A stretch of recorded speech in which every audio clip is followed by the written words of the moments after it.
Hello friends, welcome to our channel. ఈరోజు నేను మొక్కలకి బోన్ మీల్ ఇవ్వాలనుకుంటున్నానండి.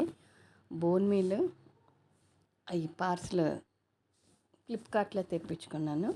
ఇదిగోనండి బోన్ మీల్. నేను ఒక కంపెనీ ఆర్గానిక్ దాంట్లో తెప్పించుకున్నా.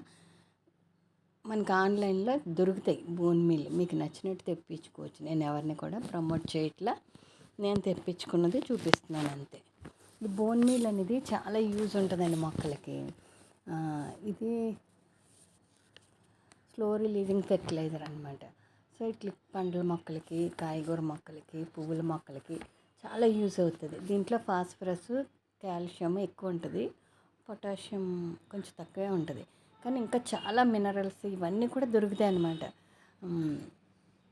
ఆకుకూరలకి అవసరం లేదండి. ఆకుకూరలకి పెద్దగా అంత అవసరం ఉండదు, కానీ మిగతా మొక్కలకి ఇవ్వండి.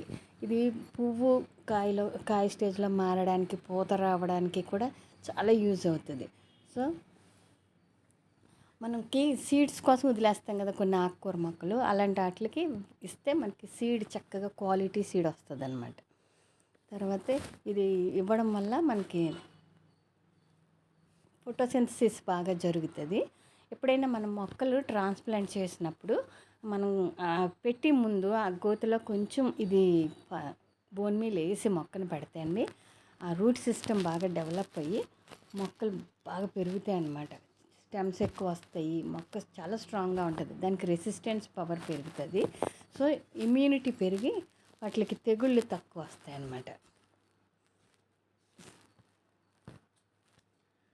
మొక్క మనం కంటైనర్ సైజుని బట్టి ఇచ్చుకోవాలండి. ఈ ఫ్రూట్స్, ఇది జామ మొక్క చూసారా పిందెలతో ఉంది. తర్వాత ఇలాంటి తీగ మొక్కలకు కానీ ఇస్తే మనకి అవుట్పుట్ ఎక్కువ ఉంటుంది అన్నమాట. ఈల్డ్ ఎక్కువ తీసుకోవచ్చు.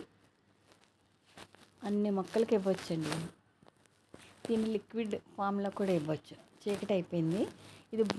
ఇదండి మన డ్రాగన్ మొక్క, దొండపాదు, వంగ మొక్కలు, ములగ చెట్టు. ఇప్పుడు పూత మనకి ఉన్నది, కాయలా మారాలి కదా, తప్పకుండా ఇవ్వండి. ఈ స్టేజ్లో కంపల్సరీ బోన్ మీల్ ఇవ్వండి. Thank you for watching. మరి ఒక వీడియోతో మళ్ళీ కలుసుకుందాం. Thank you.